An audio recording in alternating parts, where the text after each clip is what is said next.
Hello students, आज हम relations को पढ़ेंगे। तो रिलेशन एक इम्पोर्टेंट चैप्टर है, जेई मेंस में भी काम आता है, इससे एक क्वेश्चन आता है हर साल और 12th बोर्ड में भी इम्पोर्टेंट है ये। तो रिलेशन पढ़ने से पहले हम पास्ट में जाते हैं। पास्ट में मतलब 11th क्लास। 11th क्लास में हमने सेट्स पढ़े थे, वो सेट्स के अंदर कुछ रिलेशंस के बारे में भी पढ़ा हुआ है, ठीक है ना। तो उसी चीज़ को पहले हम यहाँ पर रिवाइज करते हैं। तो सबसे पहले कार्टेशियन प्रोडक्ट ऑफ सेट्स। तो देखते हैं कार्टेशियन प्रोडक्ट क्या होता है। तो जैसे हमारे पास कोई दो सेट्स दिए हुए हैं, A and B are two sets. तो Cartesian product of sets A cross B is the set of ordered pairs A comma B. A belongs to set A and B belongs to set B। यानी जो element A है वो कहाँ से आएगा, set A से, और जो एलिमेंट B है वो किससे मिलेगा आपको, सेट B से। तो इसमें A कोमा B, तो A को कहते हैं फर्स्ट एलिमेंट या फर्स्ट कंपोनेंट और B को कहते हैं यहाँ पर सेकंड कंपोनेंट। इसी तरीके से B क्रॉस A अगर है तो बी क्रॉस ए में हम ऑर्डर पेयर क्या लिखेंगे, बी कोमा ए। ए बिलोंग करेगा किससे, सेट ए से। बी बिलोंग करेगा किससे, सेट बी से। अब इसमें फर्स्ट एलिमेंट क्या हो गया, बी। सेकंड एलिमेंट क्या हो गया इसके अंदर, ए। तो ए क्रॉस बी की value never be equal to B cross A. ये सिंपल कोई नंबर्स का मल्टीप्लिकेशन नहीं है। जैसे कि हमारे पास 2 3 कितना होता था, 6 होता था। 3 इंटू 2 भी कितना होता है, 6 होता है। तो नंबर्स के केस में तो ए क्रॉस बी और बी क्रॉस ए इक्वल होंगे, लेकिन सेट के केस में ये दोनों चीजें इक्वल नहीं होंगी, क्योंकि यहाँ पर हम सेट्स का मल्टीप्लिकेशन कर रहे हैं, ना कि नंबर्स का। जैसे हमारे पास कोई सेट ए है, क्या दिया है, A B C. Set B क्या दिया हुआ है, 1,2। सेट ए में कितने एलिमेंट्स हैं, 3। सेट बी में कितने एलिमेंट्स दिए हुए हैं, 2। अब यहाँ पर देखते हैं इन दोनों का प्रोडक्ट, ए क्रॉस बी। तो ए क्रॉस बी का मतलब पहला एलिमेंट क्या होगा, ए, और दूसरा एलिमेंट क्या होगा, बी। यानी ए का फर्स्ट एलिमेंट क्या है, ए। तो ए के साथ में बी के जितने भी एलिमेंट्स हैं उनको कंबाइन करना है। तो ए के साथ क्या आ गया, 1, और ए के साथ क्या आ गया, 2। अगेन b कोमा 1, फिर b कोमा 2। तीसरा एलिमेंट क्या दिया हुआ है, c। c के साथ में क्या आएगा, 1 एंड 2। तो अभी देखो यहाँ पर कितने एलिमेंट्स हो गए इसके अंदर, 1 2 3 4 5 6। तो a में कितने एलिमेंट थे, 3। b में कितने एलिमेंट दिए हुए हैं, 3। तो टोटल नंबर ऑफ एलिमेंट्स कितने हो गए, 3 इंटू 2, यानी कितना हुआ, 6। तो यहां से हम ये कह सकते हैं number of elements in A cross B is equal to M cross N. M क्या हो गया इसके अंदर, number of elements in set A. N क्या हो गया, number of elements in set B. Clear, English. चलिए बी क्रॉस ए को देखते हैं। तो बी में एलिमेंट क्या है, 1,2, और ए में एलिमेंट क्या है, ए बी सी। तो पहले एलिमेंट किसका होगा, बी का होगा। क्या बनेगा, 1, ए, 1, बी, 1, सी। तो ये 1 के साथ में सारे कॉम्बिनेशंस हो गए। अब 2 के साथ में देखते हैं। तो 2, ए, 2, बी एंड 2, सी। तो ये हो गया आपका बी क्रॉस ए। अब देखो ए क्रॉस बी और बी क्रॉस ए में क्या a, 1 और 1, a है क्या, नहीं, दोनों डिफरेंट है। यहाँ पर x और y क्या हो गए, इंटरचेंज हो गए। इसी तरीके से a, 2 और 2, a क्या सेम है, नहीं है। b, 1, 1, b दोनों सेम नहीं है। c, 1, 1, c दोनों सेम नहीं है। 2, c और c, 2 दोनों सेम नहीं है। तो इस एग्जांपल से ये क्लियर हो जाता है कि a cross b not equals to b cross a। चलिए अब रिलेशन की डेफिनेशन देखते हैं। Relation is a subset of A cross B from set A to set B. Subset है यानी आर क्या हो गया, R belongs to A cross B या R subset of A cross B. तो अगर ए कोमा बी रिलेशन से define हो रहा है, ए कोमा बी रिलेशन में अगर है तो हम ये कह सकते हैं ए रिलेटेड टू बी, यानी ए का बी के साथ में कोई ना कोई संबंध है। अगर A comma B set are से या रिलेशन आर से बिलोंग नहीं कर रहा है तो इसका मतलब है कि A is not related to B. तो आर को किस फॉर्म में लिखेंगे हम, ए कोमा बी, तो ए क्रॉस ए, तो ए की वैल्यू किससे बिलोंग करेगी, सेट ए से, बी की वैल्यू किससे बिलोंग करेगी, सेट बी से। रिलेशन को हम इस तरीके से भी डिनोट कर सकते हैं, ए आर बी, तो ए आर बी का मतलब भी क्या होता है, ए इज रिलेटेड टू बी।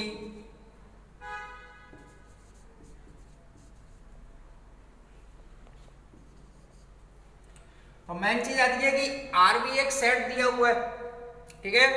तो आर अगर सेट है तो आर के अंदर कुछ एलिमेंट्स होंगे, वो एलिमेंट्स कितने होंगे, तो आर क्या है, ए क्रॉस बी का सबसेट है।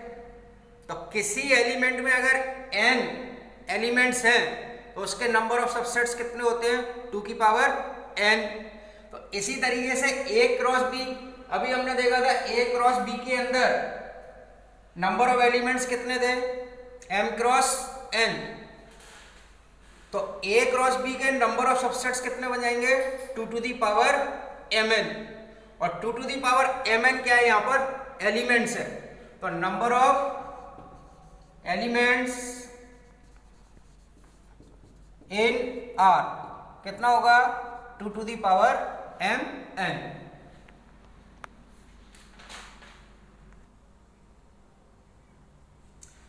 चलिए डोमेन ऑफ आर, तो R is equal to A comma B, A belongs to A and B belongs to B. तो इसमें जो फर्स्ट एलिमेंट दिया है, फर्स्ट एलिमेंट क्या है, ए, तो set of all first elements is known as domain of R. So domain of R is equal to set of first element, और A belongs to set A.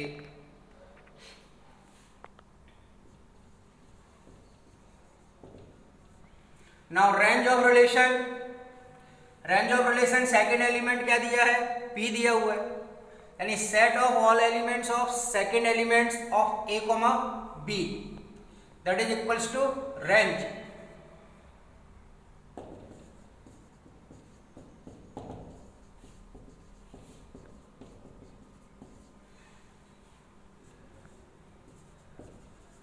So range is equal to set of B and B belongs to set B.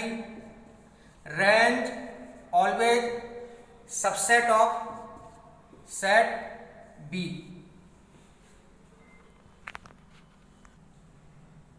चलिए example देखते हैं, set A is equal to 1 3 5 7 and set B is equal to 2 4 6 8 10. Find range and domain of R. तो R क्या है, subset of A cross B, clear. अब इसमें R को देखते हैं, R is equal to 1 comma 8 3 comma 6 5 comma 3 and 1 comma 4। तो हमको इस रिलेशन में क्या फाइंड करना है, रेंज फाइंड करनी है और डोमेन फाइंड करना है। तो डोमेन क्या बताया था, एलिमेंट ऑफ फर्स्ट सेट। तो फर्स्ट एलिमेंट क्या है, ए, और इसमें फर्स्ट एलिमेंट देखो ये इस रिलेशन के अंदर क्या क्या दिया, 1 दिया, 3 दिया, 5 दिया, 1 दिया। तो यहां से इसका डोमेन निकालेंगे। तो डोमेन ऑफ आर क्या निकल के आया, 1 3 5। रेंज के लिए क्या चाहिए, set of second element. Second element में क्या दिया, 8 6 3 4,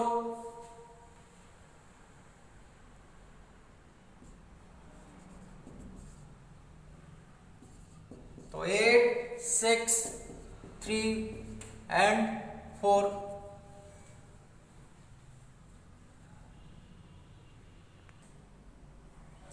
रिलेशन ऑन सेट ए, इसका मतलब है कि आपको सेट ए की दिया हुआ है और उसी सेट में रिलेशन बनाना है।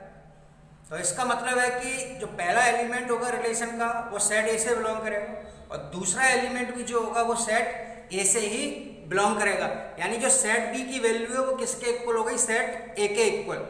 ठीक है, यानी R subset of A cross A, यानी फर्स्ट एलिमेंट भी आपका सेट ए से है, सेकंड एलिमेंट भी आपका क्या दिया है, सेट ए से। यानी सेट बी की जगह हम क्या पुट कर रहे हैं यहाँ पर, सेट ए। तो इसको हम कहेंगे R relation on A cross A, यानी ये रिलेशन किस पे है, सेट ए का खुद अपने सेट के साथ में। तो it is called relation of set A itself. यानी ए के जितने भी एलिमेंट्स हैं वो आपस में किसी ना किसी तरह रिलेटेड होंगे। एग्जांपल देखते हैं इसके अंदर।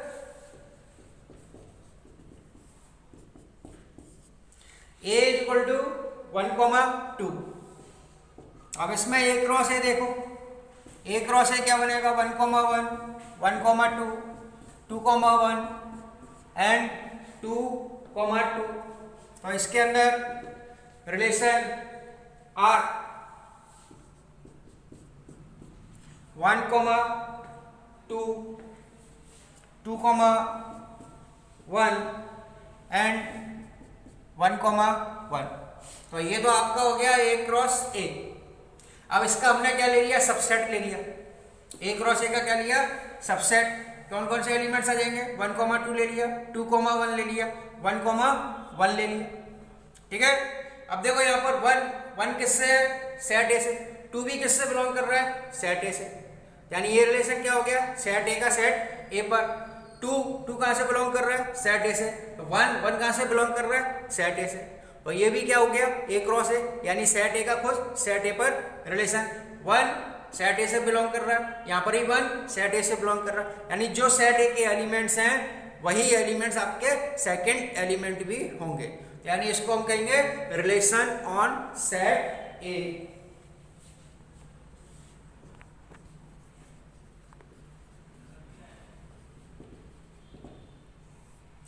Now inverse relation. तो जैसे आर इक्वल टू हमारे पास क्या है, A comma B, first element set A से है, सेकंड एलिमेंट सेट बी से है। आर इनवर्स का मतलब है ऑर्डर पेयर आपस में इंटरचेंज हो जाएंगे। तो यानी क्या होगा, ये बी कॉमा ए, यानी जो सेकंड एलिमेंट है आर का वो आर इनवर्स में क्या होगा, फर्स्ट एलिमेंट। जो फर्स्ट एलिमेंट है आर का वो आर इनवर्स में क्या होगा, सेकंड एलिमेंट। सेट ए से बिलोंग करेगा ए और सेट बी से बिलोंग करेगा बी। क्लियर। तो domain of R inverse is equals to range of are.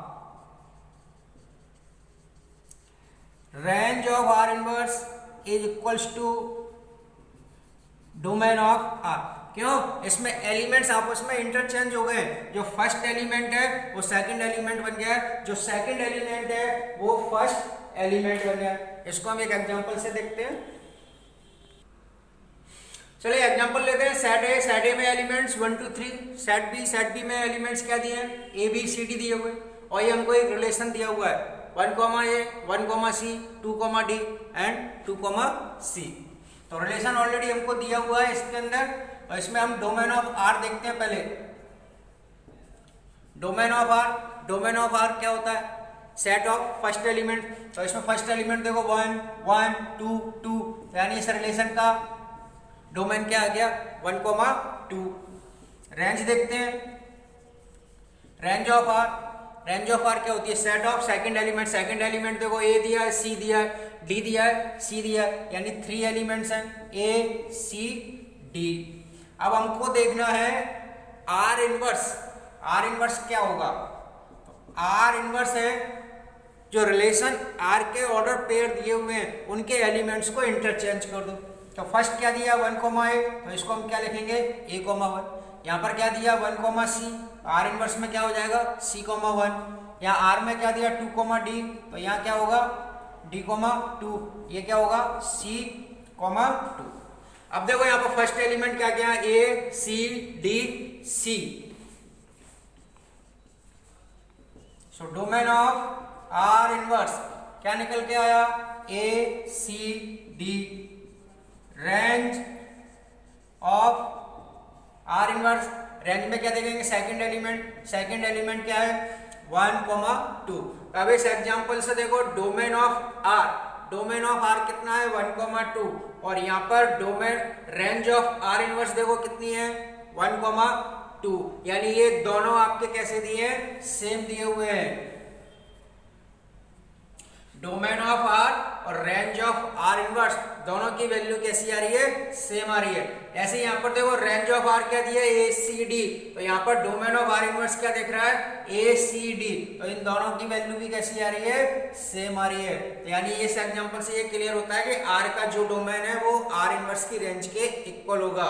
इसी तरीके से आर की जो रेंज है वो आर इनवर्स के डोमेन के इक्वल होगा।